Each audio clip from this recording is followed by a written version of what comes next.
రైతు సోదరులందరికీ తెలంగాణ రాష్ట్ర ప్రభుత్వం తరఫున శుభాకాంక్షలు అభినందనలు తెలియజేస్తూ ఈ రైతు భరోసా కార్యక్రమాన్ని ఏర్పాటు చేసి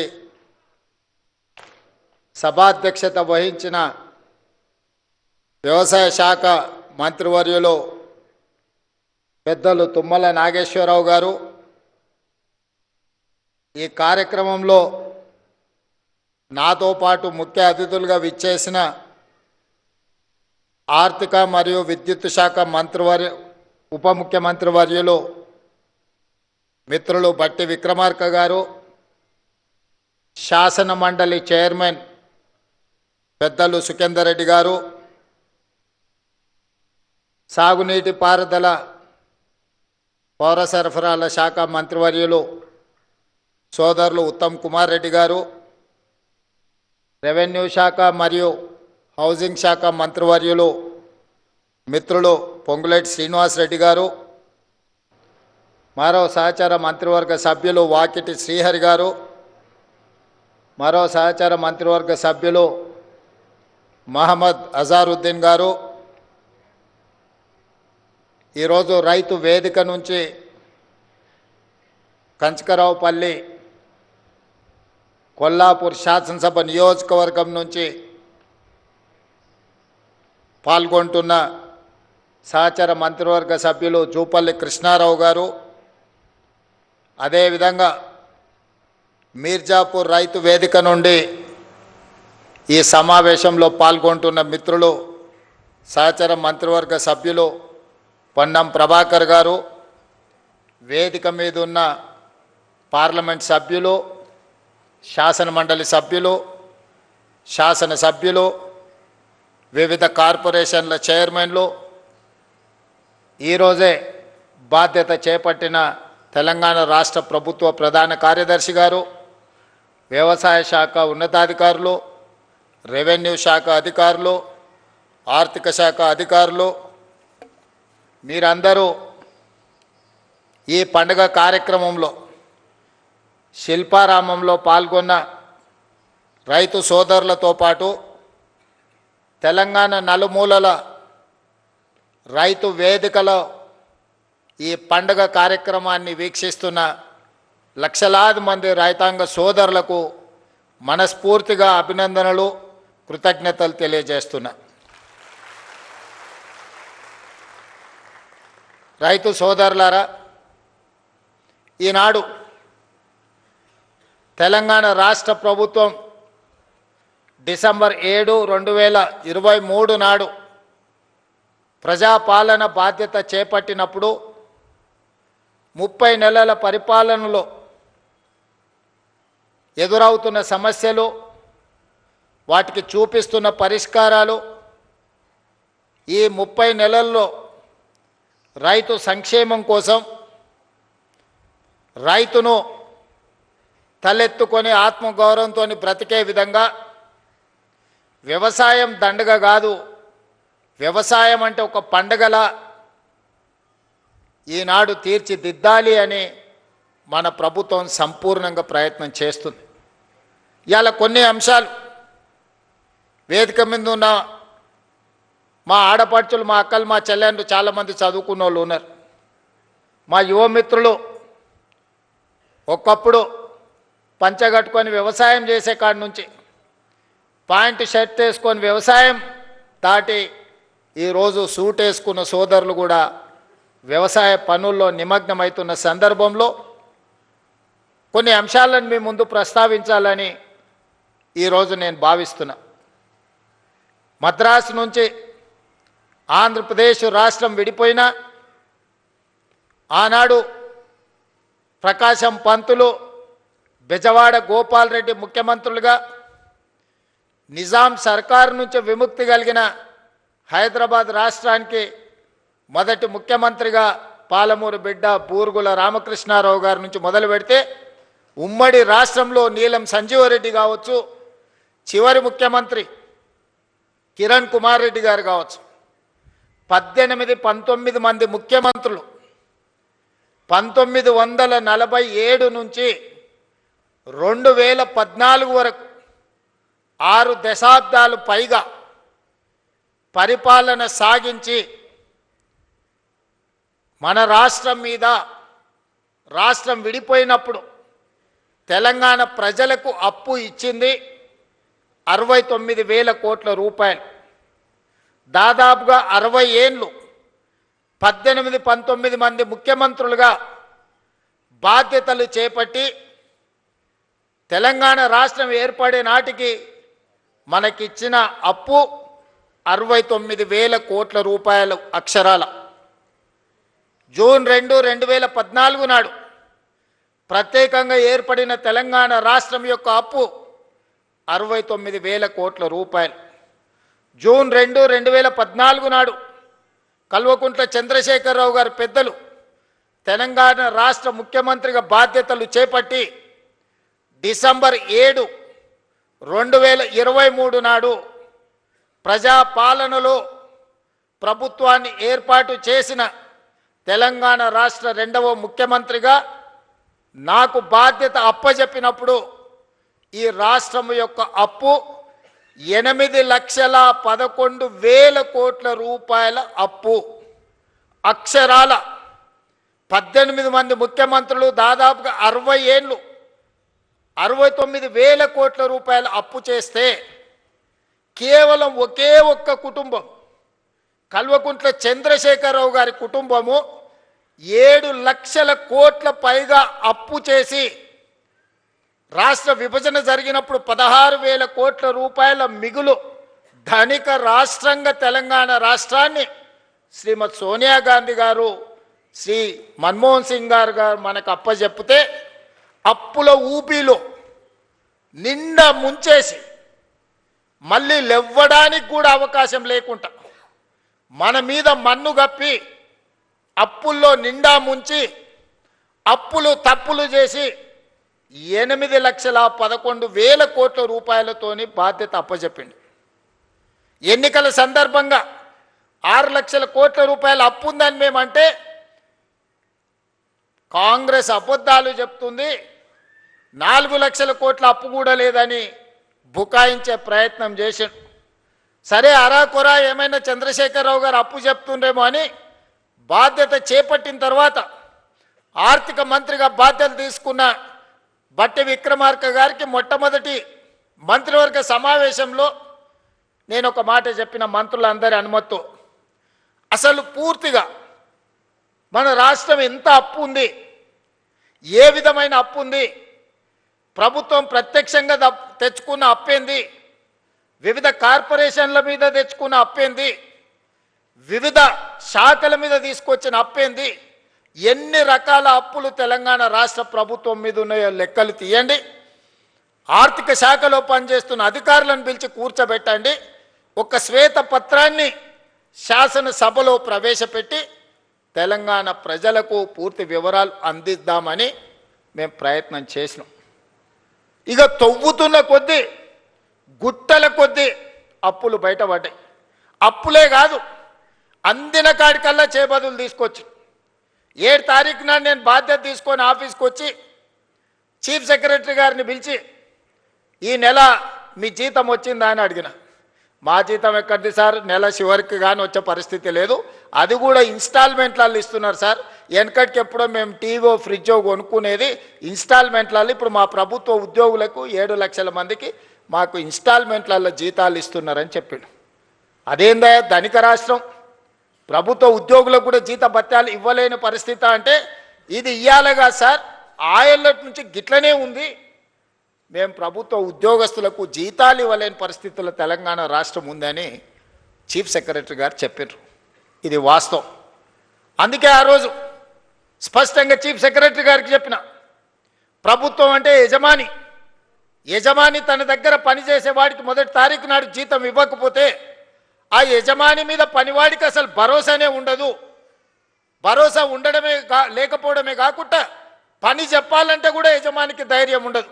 సమయానికి రమ్మని అడగాలంటే, లేకపోతే ఆఖరి వరకు ఉండాలంటే హాయిగా నువ్వు లెస్స జీతం ఇచ్చినావు తీయవా, ఇక పొద్దునే రమ్మని అంటున్నావు, నేనేనో అప్పు చేసుకోవాలి, పాల బిల్లు కట్టాలి, పిల్లల బడి ఫీజులు కట్టాలి, ఇట్లా బియ్యం కొనుక్కోవాలి, ఇక నువ్వు ఎప్పుడో ఒకసారి ఇచ్చే జీతానికి ఇంకా పొద్దున్నే రమ్మనేది మళ్ళీ ఇక ఇదో పెద్ద పంచాయతీ అనేది అనే పరిస్థితి ఉంటుంది.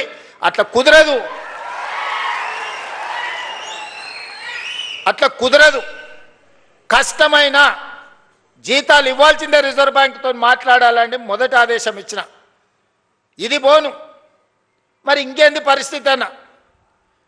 పండ్లు పాలు కూరగాయలు బడి పిల్లలకు కొనుక్కున్న కూరగాయలకు కూడా బడి పిల్లలకు కొన్న బట్టలకు కూడా పైసలు కట్టలే. అరే అమ్మ గీ పిల్లలకు కట్టలేదని చూస్తే ఇదే కాదు, ఎక్కడ చూసినా పనులు చేసిన వాళ్ళకి పైసలు ఇవ్వలే, సర్పంచులకు బకాయి పెట్టి. చాలామంది పాత సర్పంచులు ఉండొచ్చు, ఈడ ఉన్నారా? మీ మీ మీ టర్మ్ అయిపోయినా కూడా మీ అప్పులు 100 కోట్లు 1000 కోట్ల రూపాయలు అప్పుండేనా? సర్పంచులు ఆత్మహత్యలు చేసుకోలే. నేను వచ్చినాక మొన్ననే కదా సర్పంచులు అయింది. మరి ఈ 30 నెలల నుంచి సర్పంచులు రోడ్ల మీద ఎక్కి ధర్నాలు చేసిరు, ఎంపీటీసీలు ధర్నాలు చేసిరు, జెడ్పీటీసీలు ధర్నాలు చేసిరు. మా బిల్లులో వస్తలేవు అని. బకాయి పెట్టిందేమో బకాసూరుడు, కట్టె పాపమేమో నా మీద పడ్డది. ఇక మా సర్పంచులు అంటారు రేవంత్ రెడ్డి ఇల్లు ముట్టడి చేస్తామని. సంతోషం, రాండి, వస్తే సాయి వస్తావు, టిఫిన్ పెడతా. నేను ఎప్పుడైనా ఎవరైనా రానియలేదా? నేనేమన్నా ఫామ్ హౌజా? ఇనుప కంచెలు వేసుకొని లోపల ఉన్నానా? నేను ఎప్పుడన్నా 10 ఎకరాలలో 2000 కోట్లతోని ప్రగతి భవన్ పేరు మీద పెద్ద గడి నిర్మించుకుంటే గద్దరన్న పోతే ఎర్రటి ఎండకు 4 గంటలు గేట్ కాడ కూర్చోబెట్టారు. నేను కానీ మా బట్టన్న కానీ ఎవరన్నా కానీ వచ్చిన వాళ్ళందరూ లోపలి పిలిచి కూర్చోబెట్టి ఉన్నది ఉన్నట్టు చెప్తున్నాం. ఆ మధ్యలో మా అధికారులు అన్నారు, సార్ నువ్వు ఉన్నది ఉన్నట్టు చెప్పక సార్, నీకు దండం పెడతా అని. ఎందుకయ్యానా? అప్పు ఉంటుంది అన్నారు. నేనన్నా అప్పు ఉంటుంది అని చెప్పి నువ్వు షేర్వాన్ వేసుకొని తిరిగితే లోపల ఉన్న పరిశాని వాళ్ళకెట్టే తెలుస్తుంది? లోపల బనీన్కు బొక్కలే ఉన్నాయి, డ్రాయర్కు బొక్కలే ఉన్నాయి, అంగి లేనే లేదు. మీద షేర్వాన్ వేసుకొని నేను నవాబునని చెప్తే ఏం లాభం అయ్యా? మనం నవాబులం కాదు, చంద్రశేఖరరావు దెబ్బకు బికార్లుగా మారినాం. ఈ వాస్తవం వాళ్ళంతా మనోలే, వాళ్ళకి చెప్పాలి కదా. వాళ్ళకి చెప్పకుండా మనం దాచిపెడితే క్యాన్సర్ వస్తే ఇంట్లో ఇంటామెకి చెప్పలేదు అనుకో, డాక్టర్కు ఉన్న రోగం చెప్పలేదు అనుకో, సచ్చి ఊరుకుంటాం. అవునా? అందుకే నేను చెప్పిన ఇదంతే ఏం కాదు, ఏమైతే అది అయింది, కుల్లం కుల్ల ఉన్నది ఉన్నట్టు చెప్తా, లెక్కలు చెప్తా, ఉన్నది చెప్తా, చేసేది చెప్తా, చెప్పిందే చేస్తా. ఇది ఆ నిర్ణయించి నేను చెప్పిన. ప్రభుత్వ ఉద్యోగస్తులకు జీతాలు ఇవ్వలేని పరిస్థితి ఉంది, పిల్లలకు కాస్మెటిక్ ఛార్జెస్ ఇవ్వలేని పరిస్థితి ఉన్నది, హాస్టల్లో మెస్సు బిల్లులు కట్టే పరిస్థితి లేదు. మా అక్కలు స్వయం సహాయక సంఘాలలో ఉన్నారు, వంటలు చేస్తే వంటల పైసలు కూడా ఇచ్చలేని పరిస్థితి ఉండే. చాలా మంది మా అక్కలు ఈడు ఉన్నారు, రైతు వేదికల్లో చాలామంది ఉన్నారు. ఊర్లలో బల్లె పిల్లలకు వండి పెడితే వండి పెట్టిన వాళ్ళకు కూడా మనం పైసలు ఇవ్వలేని పరిస్థితి. అప్పులు తెచ్చి వాళ్ళు కూరగాయలు మితికి తెచ్చి పిల్లల కూరల బడికి వండి పెట్టామంటే కూరగాయలు, ఉప్పు, పప్పు, బెల్లం, చింతపండు, కోడిగుడ్డు వాళ్ళే బాకీలు తెస్తే మితి కట్టలేక చచ్చిపోయారు. మా అక్కలు ఇజ్జత్ కోసం మెడలు ఉన్న బంగారం, చెవులకున్న పోగులు అమ్మి ఆ అప్పు కట్టారు. ఆ పరిస్థితి ఉండే. ఇట్లాంటి దివాలా తీసిన సంసారాన్ని అప్పుల పాలు చేసి ఏం అర్థం కాకుండా గందరగోళం చేసి అప్పులు చేసుడే కాదు, అడ్డగోలుగా తప్పులు కూడా చేసాడు. ఏడిపోయినా ఇజ్జత్ లేకుండా, ఢిల్లీకి పోతే ఇజ్జత్ లేదు, గల్లీకి పోతే ఇజ్జత్ లేదు, పక్క రాష్ట్రానికి పోతే ఓయమ్మ ఇటు తెలంగాణలో ఇంతో మాట్లాడితే ఏం అడుగుతాడో అన్నట్టుగా తప్పించుక తిరిగే పరిస్థితి ఉండే. అట్లా సంసారం మొదలుపెట్టి 30 నెలల సమాజంలో గౌరవాన్ని పెంచుకుంటూ, సమస్యల్ని పరిష్కరించుకుంటూ, విధ్వంసం అయిపోయిన తెలంగాణ వికాసం వైపు నడిపించుకుంటూ, ఒకటొకటిగా సమస్యల్ని పరిష్కరించుకుంటూ, మిమ్మల్ని అందరినీ సమన్వయం చేసుకుంటూ, పొద్దున్న లేతే రాత్రి వరకు మీ మధ్యలోనే ఉండి తప్పించుక తిరగకుండా, ఫామ్ హౌస్లో వండుకోకుండా, ఎప్పుడైనా మీ మధ్యలోనే ఉంటే ఇంకేం చేస్తారు? ఏం చేస్తారా? కష్టం ఉందనంటే ఓ రోజు కోపం వస్తుంది, ఇంకో రోజు అయ్యో పాపం పిల్లగాడు ఏదో తిప్పలు పడుతున్నాడా, నడవని సంసారం నడుపుతున్నాడు కదా అని అంటారు. తప్పించుకు తిరుగుతామంటారు, వీడు ఉత్త దొంగోడు ఉన్నట్టున్నాడా, ఎమ్మ దొడ్డకు రాడు, దొంగోడు కాదు అన్నట్టుంది సంసారం. ఇట్లాంటి దొంగోడు ఎట్లా ముఖ్యమంత్రి అయ్యిండా అనుకున్న ప్రమాదం ఉందా? మరి అందుకే ఇయ్యాల ఏం చేసింది ప్రభుత్వం అని అడుగుతారు. నేను సూటిగా కొన్ని లెక్కలు వ్యవసాయానికి రైతుల గురించే చెప్పదలుచుకున్న, మిగతా అన్నీ నేను ఈరోజు చెప్పదలుచుకోలేదు. ఎందుకంటే ఇది రైతుల పండుగ, ఇది రైతు వేదిక.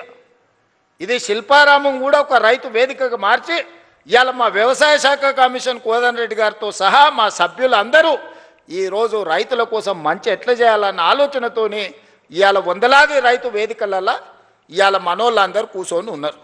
నేను ఇవాళ ఉన్న విషయాలు మీ ముందర చెప్పదలుచుకున్నా. మీకు చెప్పకపోతే మీరు ఊరికెళ్ళి ఊర్లో మన పాలెళ్ళకో లేకపోతే మన దగ్గర ఉన్న వ్యవసాయ మన సహచరులకు చెప్పకపోతే ఈ సమస్య అనేది ఇట్లనే జటిలంగా మారుతుంది. ఇవాళ రైతు రుణమాఫీ 25,35,000 మంది రైతులకు 20,677 కోట్ల రూపాయలు 2 లక్షల వరకు రైతు రుణమాఫీ చేసిన మాట వాస్తవం కాదా? ప్రతి ఊర్లో రైతుల వివరాలు గ్రామ సభలలో చదివి వినిపించినాం. రైతు భరోసా ఆయన రైతు బంధు అన్నాడు. ఆ రైతు రాబంధు మీకు బకాయి పెడితే ప్రభుత్వం వచ్చిన ఎంబడే నెల తిరగక ముందే 7,000 కోట్ల రూపాయల పాత బకాయిలు మేం చెల్లించినాం.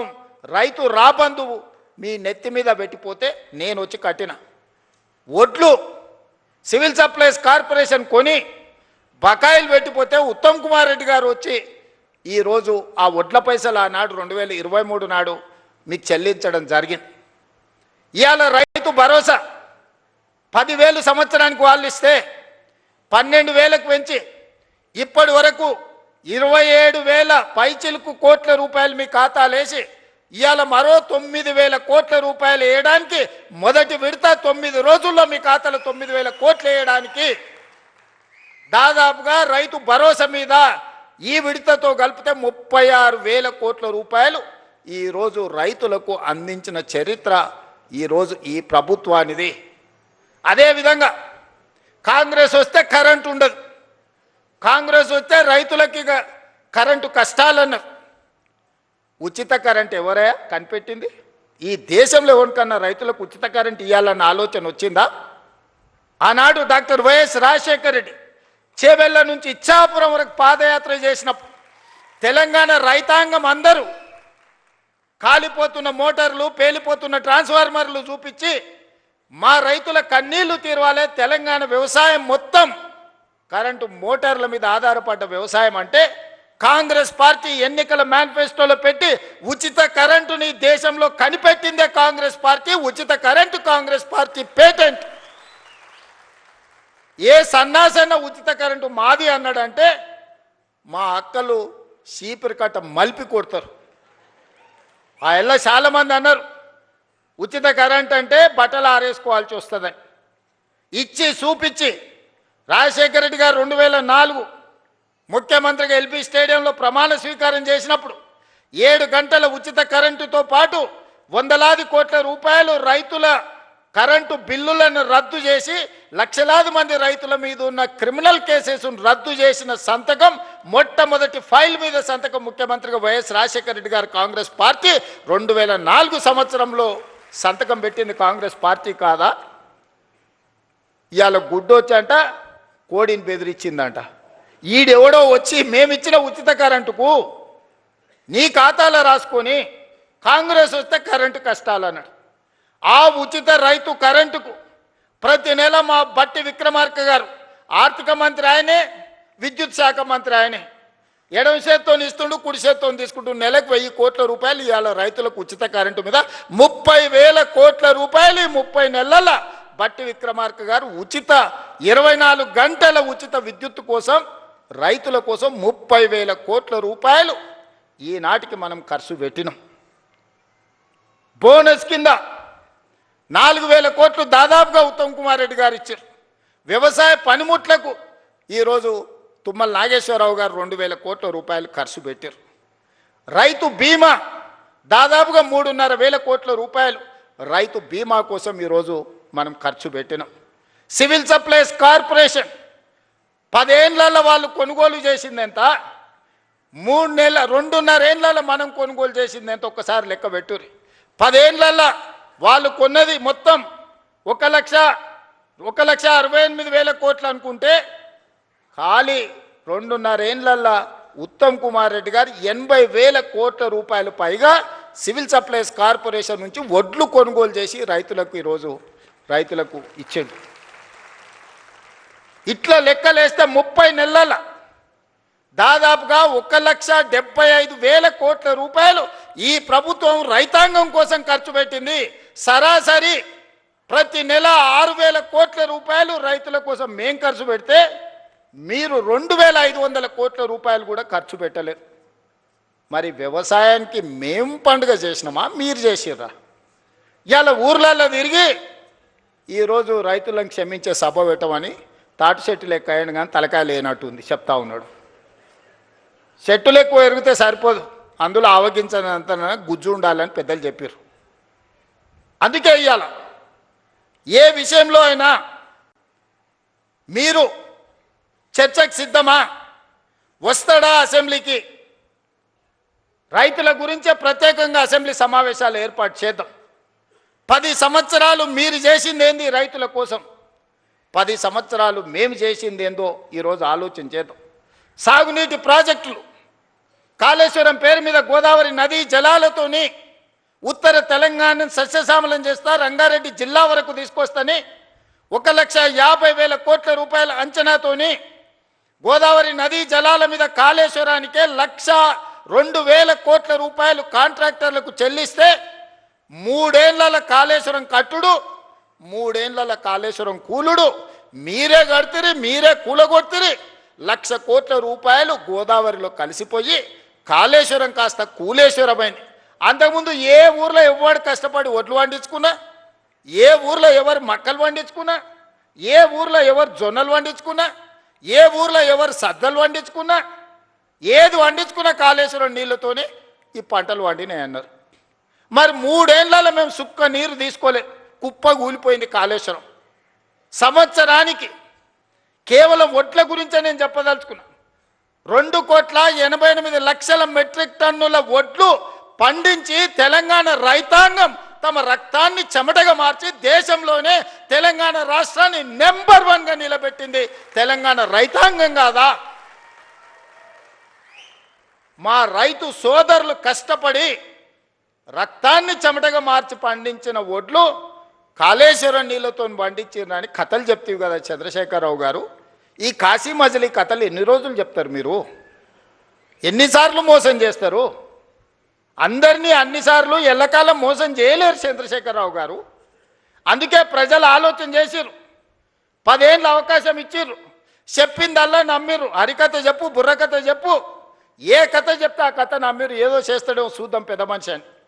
చివరికి అన్ని కథలు విన్న తర్వాత గొలుసులు తెచ్చి బంధించి బకాసూరుని తీసుకుపోయి ఫామ్ హౌస్లో గట్టేసిర్రు బయటికి వెళ్ళకుండా. ఇక నిన్న మన పిల్ల రాక్షసులు బయలుదేరి వస్తాడు ఇక చంద్రశేఖరరావు రావాలని కోరుకుంటురని. ఎవడు కోరుకుంటున్నా? ఎవరికేమి ఇచ్చిర్రు? మీకంటే ఫామ్ హౌస్లు ఇచ్చిర్రు, రాసుకోనికే పేపర్లు ఇచ్చిర్రు, చూపించుకోనికే టీవీలు ఇచ్చిర్రు, దోసుకోనికే తెలంగాణ రాష్ట్రాన్ని ఇచ్చిండు. మీకు రావాలేమో చంద్రశేఖరరావు, మా రైతులకు ఎందుకయ్యా?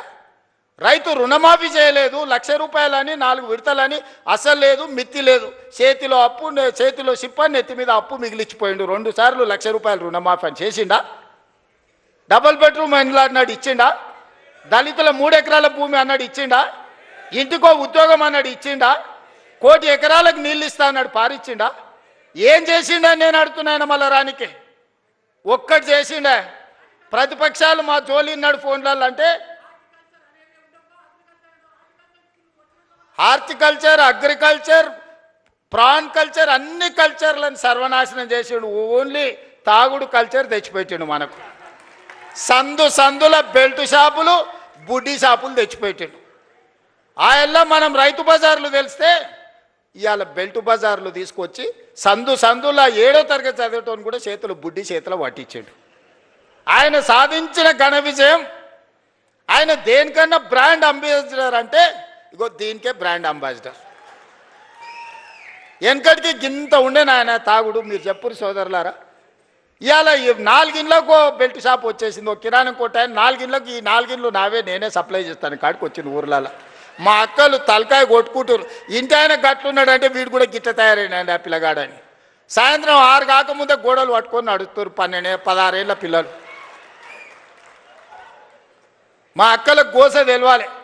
ఇంటి ఆయన ఎట్లా అట్లా మోస్తే ఇంకేముందో నా జీవితం అంటే ఇట్లా అయిపోయింది, కానీ నా కొడుకన్నా మంచోడు అవుతాడు, చదువుకుంటాడు అంటే పిల్లలను కూడా తాగుబోతులను తయారు చేసాడు చంద్రశేఖరరావును చూసి. ఇవాళ ఆయన వచ్చి ఇంకా ఆయన రావాలి బయటికి, ఆయన కోసం ప్రజలంతా ఉర్రూతలు ఊతుర్రు, ఇక అయ్యగారి కోసం ప్రార్థనలు చేస్తున్నారు అని చెప్తున్నారు వీళ్ళిద్దరు పిల్ల రాక్షసులు గల్లి గల్లీలో తిరిగి. ఇవాళ మీరు ఆలోచన చేయరు.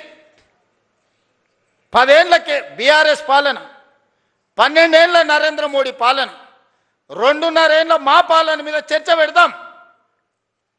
ప్రతి పేదోడి ఖాతాలో 15 లక్షల రూపాయలు వేస్తానన్నాడు నరేంద్ర మోడీ గారు. ఎవరి ఖాతాలు వేసిండో లెక్కలు చూపారు. మీరు ఒక్కరి ఖాతాలో మోడీ 15 లక్షలు వేసిండా? రైతుల ఆదాయం 2 చేస్తా అన్నాడు, వచ్చిందా?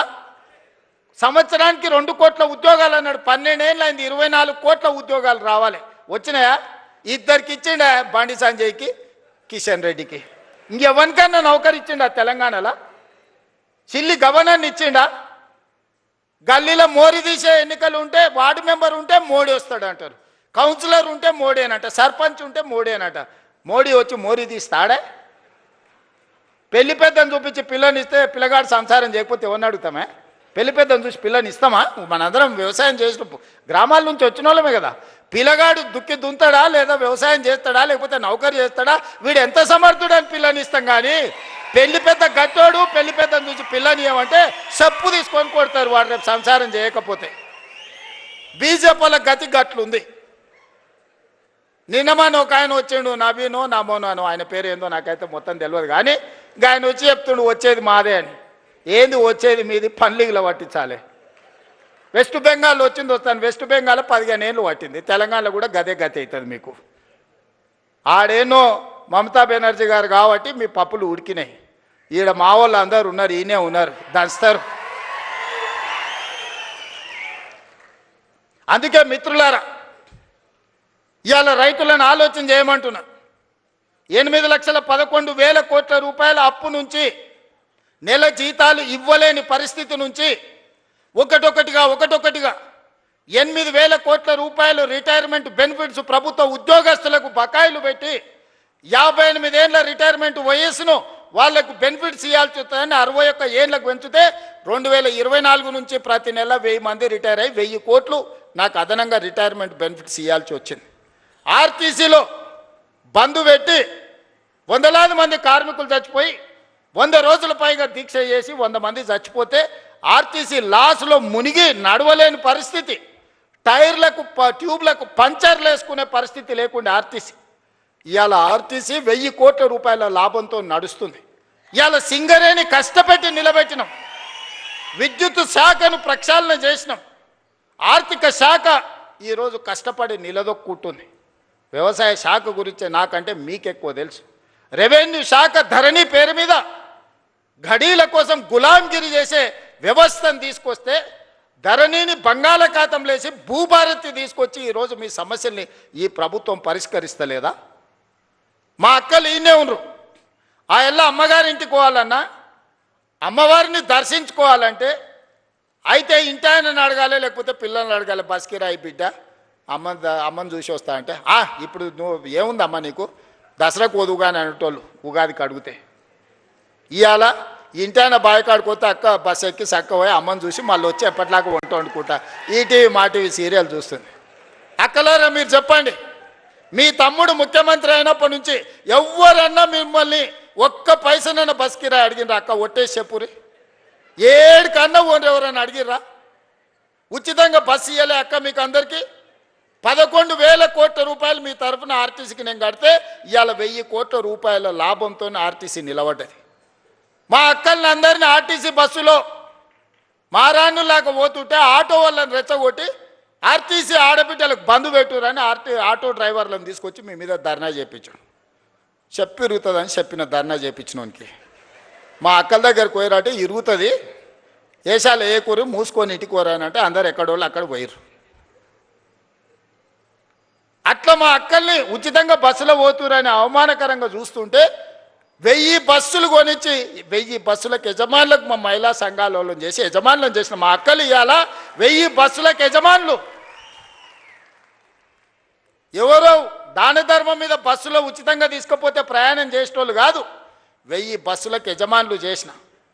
సోలార్ విద్యుత్ అంటే అదాని అంబానీ అంటే 1000 మెగావాట్ల సోలార్ విద్యుత్తు మా ఆడబిడ్డలకు ఇచ్చి ఈరోజు విద్యుత్ ఉత్పత్తి చేసే పెట్టించి ఈరోజు బట్టిగారితో ఒప్పందం చేపించి ఇవాళ మా అక్కలకు అందరికీ సోలార్ విద్యుత్ ఉత్పత్తి చేసే యజమానులను చేపించిన.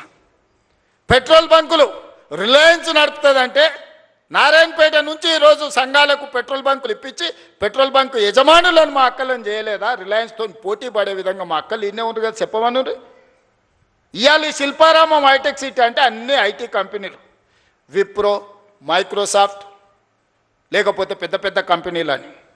ఎప్పుడన్నా మా అక్కలకి పక్కనే 3.5 ఎకరాలు ఉందయా, 1000 కోట్లది. ఒకసారి ఇందిరా మహిళా శక్తి స్టాల్స్ అని దీని పక్కనే గోడ కూడా మొత్తం లేదు, పోత చూసిపోరు. 1000 కోట్ల రూపాయలతోని మా అక్కలు తయారు చేసిన వస్తువులు అమ్ముకోనికే హైటెక్ సిటీ పక్కన 1000 కోట్లు 150 షాపులు మా అక్కలు ఉత్పత్తి చేస్తే గ్రామాలలో ఉత్పత్తి చేసే వస్తువులను ప్రపంచానికే గర్వంగా ఇక్కడ పెట్టి ఇలా మా అక్కలకు హైటెక్ సిటీ పక్కన 1000 కోట్ల భూమి నేనిచ్చిన 1000 కోట్లు 8000 గ్రామ సంఘాల కోసం మీటింగుల కోసం ఒక్కటేసారి మొన్న టెంకాయ కొట్టి ప్రారంభించిన. జిల్లా కేంద్రాలు తొందరలోనే 23 జిల్లాలలో వాళ్ళ మహిళా సంఘాలకు జిల్లా కార్యాలయాలు ఈరోజు కట్టిస్తున్నాం. ఇందుకోసం మేము పోవాలనా? పిల్లల ఫీజు రియంబర్స్మెంట్ పరిష్కరించి ఒక పద్ధతి పట్టుకొచ్చినందుకు పోవాలనా? తెలంగాణ ఉద్యమమే నిరుద్యోగ సమస్య కదా. ఓ శ్రీకాంతాచారి, ఓ కానిస్టేబుల్ కిష్టయ్య, ఓ ఈశాన్ రెడ్డి, ఓ వేణుగోపాల్ రెడ్డి, ఓ సురేష్ నాయక్, ఓ కవితా నాయక్, ఈ పిల్లలందరూ దేనికోసం చచ్చిపోయినరు? మేము అమరులమైనా సరే ఉస్మానియా యూనివర్సిటీ గేటును దాన్ని పెట్రోల్ పోసుకొని తగలబెట్టుకున్న యాదయ్య దేనికోసం చనిపోయిండు? యాదిరెడ్డి ఎర్రకోట ముందల చెట్టుకు ఉరేసుకొని దేనికోసం ప్రాణత్యాగం చేసిండు? శాశ్వతంగా ఈ తెలంగాణను పట్టి పీడిస్తున్న ఉద్యోగ సమస్య, నిరుద్యోగ సమస్యను పరిష్కరించడానికి 100లాది మంది ఆత్మ బలిదానాలు చేసుకుంటే దుర్మార్గుడా నువ్వు ముఖ్యమంత్రి అయి నువ్వు, నీ కొడుకు, నీ అల్లుడు, నీ బిడ్డ, నీ సడ్డకుని కొడుకుకు ఉద్యోగాలు ఇచ్చుకున్నావు. కానీ మా నిరుద్యోగ యువకులకు పరీక్షలు పెడితే పేపర్లు పల్లి బఠానీలాగా జిరాక్స్ సెంటర్లలో అమ్ముకున్న దుర్మార్గుడా, నీ ప్రక్షాళన చేసి 70,000 ఉద్యోగాలు 30 నెలలు ఇచ్చింది నేను కాదా? ఆడ ఈడ కాదు, గ్రూప్ 1 ఈడి నుంచే 562 మందికి ఈ నుంచే ఉద్యోగ నియామక పత్రాలు ఇచ్చిన. పుల్లలు పెట్టి కేసులు పెడితే సుప్రీంకోర్టు వరకు పోయి కొట్లాడి 562 మంది పేదోళ్ళ బిడ్డల్ని కాపాడి ఇవాళ గ్రూప్ 1 అధికారులను చేసిన. గ్రూప్ 2లో 1100 మందిని చేసిన. గ్రూప్ 3, గ్రూప్ 4 టీచర్స్, డాక్టర్స్, అన్ని డిపార్ట్మెంట్లలో ఆర్ఎన్పి, యుఎన్సి, ప్రతి డిపార్ట్మెంట్లో అగ్రికల్చర్ నుంచి ఇరిగేషన్ వరకు, ఎడ్యుకేషన్ నుంచి ప్రతి డిపార్ట్మెంట్లో 70,000 ఉద్యోగ ఖాళీలను భర్తీ చేసి వాళ్ళందరూ కూడా 1వ తారీఖు నాడే జీతాలు ఇస్తున్నాం కదా. ఇది కాదా ప్రజాపాలన? ప్రజలు ఎన్నుకున్న ప్రభుత్వం ఇది కాదా? 5 ఏళ్ల కోసం ప్రజలు ఎన్నుకుంటే నువ్వు రాజీనామా చేయి, నువ్వు దిగిపో. నీ అయ్యా జాగీరా దిగిపోనికే. మీ తాతల గడి అనుకుంటున్నావా? గడి ముందల లేకపోతే మేమేమన్నా బానిసలం అనుకుంటున్నావా? ఏమనుకుంటున్నావు?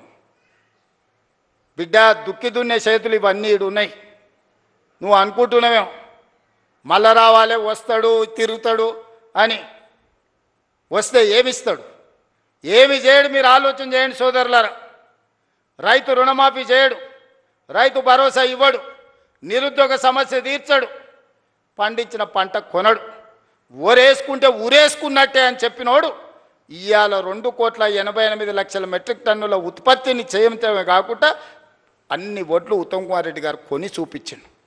అట్లా చెప్పినోడు ఆయన ఫామ్ హౌస్లో 100 ఎకరాల వరి పండించుకుంటే 4,200 క్వింటాలు అమ్ముకున్నాడయా. మనకు 2,000 దిక్కు లేదు, ఆయనకు 4,200 ఏమో వడ్ల బదులు బంగారం పండిస్తున్నాడే ఫామ్ హౌస్లో. ఏమైనా గంజాయి పండిస్తున్నాయి, ఎటకెళ్ళి వస్తాయి? అంటే అధికారం ఉంది కదా అని నీ భూమిలో పండించిన పంటకు 4,200 కంపెనీలను వంగబెట్టి గుంజుకొని నువ్వా? ఆయన చేయగలిగింది ఒక్కటే. మళ్ళీ వచ్చిందంటే మీరు భార్యాభర్తలు మాట్లాడుకున్నా మీ ఫోన్లు ఇనుడు తప్ప ఇంకో పని చేయడు. ఫామ్ హౌస్లు ఎందుకుంటాడు? రాజకీయ నాయకులే విన్నాడంటే అర్థం ఉంది, అధికారుల ఫోన్లు విన్నాడంటే, నిఘా పెట్టిండంటే అర్థం ఉంది. పడనోళ్ళ గురించే దాన్ని విన్నాడంటే సరే ఏదో పడదు కాబట్టి విన్నాడని. అరే పిల్ల మొగులు మాట్లాడుకునేది వినే సిగ్గులేనోడు ఎవడని ఉంటాడా? ఏం బతికా? అది బతక? అది కూడా బతికేనా? ఆఖరికి కన్న బిడ్డ కూడా చెప్పాను, నేను నా మొగుడు మాట్లాడుకున్నది కూడా ఈ దుర్మార్గులు విన్నారు అని చెప్పిందా లేదా? నేను కదా ఆయన సొంత బిడ్డనే చెప్పిందా? ఇంకెందుకే సిగ్గులేని బతుకు బాయిలో దుంకి సావక? ఇంతకంటే సిగ్గులేని బతికేదాన్ని ఉంటుందా? ప్రతిపక్షాల వింటివి, అధికారుల ఫోన్లు వింటివి, పడనోళ్ళ వింటివి, పక్క రాష్ట్రాల్లో వింటివి, ఆఖరికి ఆలుమొగలు మాట్లాడుకుంటూ కూడా వాళ్ళ ఫోన్లు విని నీ పైశాచిక ఆనందం ఏందని నేను అడుగుతున్నా. అందుకోసం ఆయన మళ్ళా రావాలనా? పాపాల భైరవుడు అంట ఫామ్ హౌస్లో ఉన్నాడంట, మళ్ళీ రావాలనంట. ఆయన కోసం అంట మనం అందరం ఎదురు చూస్తున్నామంట. ఇది వీళ్ళ జాతి, వీళ్ళ నీతి. అందుకే మిత్రులారా, ఏది ఉన్నా ఉన్నది ఉన్నట్టు చెప్తా, చెప్పిందే చేస్తా, చేసిందే చెప్తా, కాకపోతే కాదని చెప్తా. ఓ పూట మీకు నచ్చకపోయినా ఉన్నది ఉన్నట్టు చెప్పిండు ఆ పిల్లగాడని అంటారు. నాకేం గొప్ప కిరీటాలు పెట్టుకోవాలని లేదు, వజ్ర వైదూర్యాలు సంపాదించుకోవాలని ఆలోచన లేదు. ఈ పిల్లగాడు ఏదన్నా ఉంటే ఉన్నది ఉన్నట్టు కుండ బలగొట్టినట్టు చెప్తాడా అని మీరు అనుకుంటే చాలే. పదవి ఎంతకాలం ఉంటే ఉంటుంది, పోతే పోతుంది. పదవి ఎవరికి శాశ్వతం? ఇందిరమ్మకే శాశ్వతం కాలే, ఇందిరమ్మకే పదవి శాశ్వతం కాలే, ఎన్టీఆర్కు పదవి శాశ్వతం కాలే, రాజశేఖర రెడ్డికి పదవి శాశ్వతం కాలే. నాకు కూడా పదవి శాశ్వతం కాదు, మాటనే శాశ్వతం. మాట మాట్లాడితే నిలబడతాడు, మాట కోసం ఎంతకైనా నిలబడతాడు అనే పేరు కోసమే ఈ ప్రయత్నం అంతా. అబద్ధాల పునాదుల మీద ఈ ప్రభుత్వాన్ని నడపను. మీకు అబద్ధాలు చెప్పి మిమ్మల్ని నమ్మించే ప్రయత్నం చేయను. ఏమున్నదో అదే చెప్తా, ఏం చెప్పినో అదే చేస్తా. సోదరులారా, తెలంగాణ రైతాంగానికి నా విజ్ఞప్తి ఒక్కటే, వ్యవసాయాన్ని ఈరోజు కాలం మారింది, కాలానికి తగ్గట్టుగా మన నైపుణ్యం పెంచుకోవాలి. ఈసారి వర్షాలు పడవు, శాస్త్రవేత్తలు చెప్తారు. ఎలీనో వచ్చింది, నీళ్లు తక్కువ ఉంటాయి, వర్షాభావం పరిస్థితి ఉంటుంది, వర్షాల మీద నీళ్ళ మీద ఆధారపడ్డ పంటలు వేయకండి అని శాస్త్రవేత్తలు చెప్పారు. నేను గదే చెప్పిన. ఇక చూసినావా రేవంత్ రెడ్డి రైతులకు పంగనామం పెడుతున్నాను. అరే పనికిమాలినోడా, వాన పడదురా అని నేను చెప్తున్నా. వాన పడకపోతే, నీళ్లు రాకపోతే, కాలువలు వారకపోతే వరి ఎట్లా వండుతుంది? కొంత తక్కువ చేయండి, తక్కువ నీళ్ళతో వండే పంటలు వండించురా అని చెప్పిన. ఇది తప్ప? బజార్లో విలువ కలిగిన పంట సన్న ఓట్లు వేస్తున్నారు. కొన్నిసార్లు మనకు తెలియదు, మనకి ఎవడు ఏజెంట్ వచ్చి అమ్మితే గవ్వే తీసుకుంటాం. 7 రకాలకు మార్కెట్లో మంచి డిమాండ్ ఉంది, 7 రకాలు వేస్తే కొనుగోలుతో పాటు బోనస్ కూడా ఇస్తానని మా ఉత్తమన్న చెప్పిండు. ఒక మంచి మాట రైతులతో, రైతు వేదికలలో ఆ ఇత్తనాలు పెట్టి రైతులకు అందుబాటులో తెచ్చి మళ్ళీ ఏ ఓటి నకిలివి లేకపోతే అవోటి ఇవోటి మీకు మీ తలకు దాల్గిచ్చారు కదా అని ఇవాళ రైతు వేదికలలో విత్తనాలు తీసుకొచ్చి మీ అందరికీ అందుబాటులోకి తీసుకొచ్చినాం. పంట మార్పిడి చేయండి అన్నాం. అవసరమైన ఇత్తనాలు మీ దగ్గరికి తీసుకొచ్చి రైతులకు కష్ట సుఖాలు మేం చెప్తుంటే తప్పుడు ప్రచారం, నోరు తెరిస్తే అబద్ధం. దేవుడు ఆ కుటుంబాన్ని మొత్తానికి శాపం పెట్టినట్టు, బిడ్డ ఒక్క నిజం చెప్పినా తలకాయ 1000 ముక్కలే చేస్తారు మీరు, మీ జీవితాంతం అబద్ధాలే చెప్పుకుంటా బతుకుర్రని. ఆ శాపం ఉన్నట్టుందా? అసలు చూడు, ఒకని మించినోడు ఒకడా అని అమ్మ, ఒకనికి 100 అయితే వానికి 110 మార్కులు వేయాల్సి వస్తుంది అబద్ధాలకు. అతనికంటే గనుడు ఆచంట మళ్ళా అన్నాడు. అమ్మ ఆయనే అట్లా అనుకుంటే అంతకంటే రాటు తేలిర్రా ఈ అమ్మాయి పిల్లకు కుర్రనాయాలు ఇద్దరు. నోరు తెరితే అబద్ధాలు, బామాడుతులు అసలు ఇక పోటీ పడే అబద్ధాలు చెప్పుకుంటూ తిరుగుతారు. ఇది పరిస్థితి. అందుకే ఇవాళ వాళ్ళు ఊరూరు తిరగని, గల్లి తిరగని, వాళ్ళు బుద్ధి మారినంత వరకు దేవుడు వాళ్ళని క్షమించడు. బుద్ధి చక్కగా ఉంటే అన్నీ చక్కగా ఉంటాయి. నోరు మంచిదైతే ఊరు మంచిది అన్నారు, అవునా? ఏమక్క, నోరు మంచిదైతే ఊరు మంచిది అన్నారు, అవునా? అత్త కోపానికి వచ్చిన కోడలు జర మెత్తగా ఉంటే ఇల్లు చక్కగా నడుస్తుంది, అవునా? మీరు అందరూ ఏదైనా కోప్పడ్డా నేనేమంటానే, మా వాళ్ళే కదనే, మరి బాధ్యత ఇచ్చినప్పుడు ఓసారి కోపం అవుతుంది. ఇంటి పెద్ద మనిషి దసరా పండుగకు అందరికి బట్టలు తెచ్చినా ఈ కలర్ నాకు నచ్చలేదు అంటది కోడలు, అత్త తెస్తే, అవునా? ఉంటాయి ఇవన్నీ సమస్యలు. గంతెందుక మా అక్కల్ని అడగదలుచుకున్నా, బతుకమ్మ సీరియల్ యాడ్ ఉండే అక్క, వాళ్ళు ఇచ్చినాడు బతుకమ్మ సీరియల్ అయితే జొన్నసేన కాడ పిట్టలకు భయపడనికే కట్టేది. ఇవాళ మనం ఇచ్చిన ఇందిరమ్మ సీరియల్కో మా అక్క మా పెద్దమ్మ మంచిగా కట్టుకొని వచ్చింది. పండుగ నాడు మా తమ్ముడు ఉన్నట్టున్నాడు అని చెప్పి మా తమ్ముని కలుగుతా అని పండుగ పూట చీర పెడితే సారే అనుకుంటుంది పుట్టింటోళ్ళు పెడితే. ఇవాళ నేను పెట్టిన చీరలు కట్టుకొని మా అక్కలు వచ్చారు సంతోషంగా. పోయినసారి ఇప్పుడు పాలపిట్ట చీర ఇచ్చినా, వచ్చేసారి సిల్కపచ్చ చీర ఇస్తున్నాం మా అక్కలకు మళ్ళీ తొందరలోనే. ఒక్క దాంట్లోనే వాళ్ళు దొంగతనం చేయకుండా, దోపిడీ చేయకుండా ప్రజలకు వనుకొచ్చేది ఏదైనా చేసిర్రా? ఏదైనా నాకు కొంత సమయం పడుతుంది. కొత్త సంసారమైనా మా అక్కలు మా తమ్ముళ్ళు ఈయనే ఉన్నారు. ఇంటోళ్ళం కాదా అని ఇల్లు ఎడిగలు పెడితే కొంత సమయం పడుతుంది. అనే స్టవ్ కొనాలన్నా, గిన్నెలు కొనాలన్నా, ఉప్పు పప్పు ఏది కొనాలన్నా కొంత సమయం పడుతుంది. ఓ పూట అవసరమైతే అన్ని ఉన్నా వండుకోనికే కష్టమవుతుంది. లేకపోతే వండితే ఒకసారి కుదరదు, ఉపాసం పండాల్సి వస్తుంది. సంసారం సర్దుకొని పోవాలి. సంసారాన్ని బజార్లో పెట్టుకుంటే మన గౌరవమే తగ్గుద్ది. అందుకే ఇవాళ అన్ని రకాలుగా ఈ 30 నెలలు కష్టపడి కొలిక్కి తెచ్చినాం. నగదు జమ కాగానే ఎంబడే మీరు అడగకుంటేనే ఈసారి రైతు భరోసా. పోయినసారి కూడా జూన్లో 9 రోజులలో 9,000 కోట్ల రూపాయలు టక్క మీ ఖాతాలు వేసినా లేదా? ఈసారి కూడా అట్లనే వేస్తాను నేను. నగదు జమ చేసినా మీకోసం అన్ని జమ చేసి పెట్టినా. ఖమ్మంలో మదిరలో పెద్ద మీటింగ్, లక్షల మంది రైతులతో చేద్దామని అన్ని ఏర్పాట్లు చేసుకుంటే వానవాడి మొత్తం వేసిందంతా పోయింది. మా బట్టాయన ఫోన్ చేసిండు, మొత్తం ఇట్లయింది కదా, మళ్ళీ వారం వాయిదా పెట్టేద్దామని. మీటింగ్ వారం వాయిదా పెడతాం కానీ నగదేసేది మాత్రం వాయిదా పెట్టేది లేదు. ఎంబడే శిల్పారామంలో పెట్టురని నిన్న సాయంత్రం చెప్పినా ఇవాళ పొద్దున్నే పెట్టారు. మీకు కూడా పొద్దున్నే చెప్పుంటారు, అవునా? అంతేకాదు సాయంత్రం శిల్పారామం పోవాలని ఎప్పుడు చెప్పారు మా ఈర్లపల్లి శంకర్ వీళ్ళందరూ మీకు అందరికీ. ఇవాళ చెప్పిందే కదా, 3 రోజుల ముందు అయితే మీకు తెలియదు కదా వీడు ఉందని. మరి ఏం జనార్దనన్న 3 రోజుల ముందు అయితే తెలియదు కదా. మరి ఇవాళ పొద్దుగాలు చెప్తే సాయంత్రానికి అంతా ఏర్పాటు చేసుకున్నాం. ఎందుకంటే మన ఇల్లు చక్కబెట్టుకునే బాధ్యత మనకు ఉండాలి. మా మద్దూరు నుంచి మా కృష్ణన్న కూడా వచ్చిండు. మద్దూరు నుంచి ఇక్కడికి రావాలంటే ఇవాళ తెలిసిందే కదా. కాబట్టి అందుకే ఇవాళ ఏది కూడా ఈ ప్రభుత్వం మీది, ఈ ప్రభుత్వం మనది, ఈ ప్రభుత్వం ప్రజలది, ఈ ప్రభుత్వం మా ఆడబిడ్డలది, ఈ ప్రభుత్వం మా రైతులది, ఈ ప్రభుత్వం మా నిరుద్యోగ యువకులది. ఇది మన ప్రభుత్వం. మంచిగా చేసుకుందాం. పోలీసు నియామకాలు 5,000 పరీక్షలకు నేను ఇవాళ 5,000 ఖాళీలకు నేను నోటిఫికేషన్ ఇస్తే ఈరోజు గతంలో ఇవ్వకపోతే ధర్నాలు ఉండేటివి, ఇప్పుడు ఇస్తే ధర్నాలు చేస్తున్నారు. ఇది ఎక్కడదో.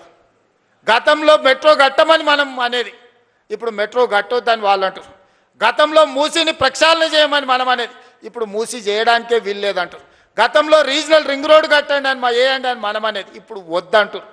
ఏది చూసినా వద్దు అని ఒర్లువోతుల్లాగా తయారైంది. మీరు ఒర్లినా, పొర్లుడు దండాలు పెట్టినా, మీరు ఎండ్రిని దాగి బాయిలో దుంకినా ఇవన్నీ పనులు చేస్తా. మీరందరూ నిండు మనసుతో ఆశీర్వదించండి. ఈ ప్రభుత్వం మీది. ఈ ప్రభుత్వాన్ని కంచేసి కాపాడుకున్న బాధ్యత మా రైతాంగ సోదరులదే. ఇవాళ ఏం చేయకపోయినా మీ భార్య భర్తలు మాట్లాడుకునేది అయితే ఇంటలేమా? ఓటు ఎక్కువనో ఓటు తక్కువనో ఇచ్చినాం కానీ మీ సంసారంలో సిచ్చు పెట్టే కేసీఆర్ లాంటి తప్పుడు పనులు మాత్రం చేయదలుచుకోలేదు. మళ్ళీ వచ్చిర్రా. ఇక చివరికి భార్య భర్తలు మాట్లాడుకునే స్వేచ్ఛ కూడా ఈ రాష్ట్రంలో లేకుండా పోతుంది. అట్లాంటి వాళ్ళని మళ్ళీ రానిచ్చే సమస్యనే లేదు.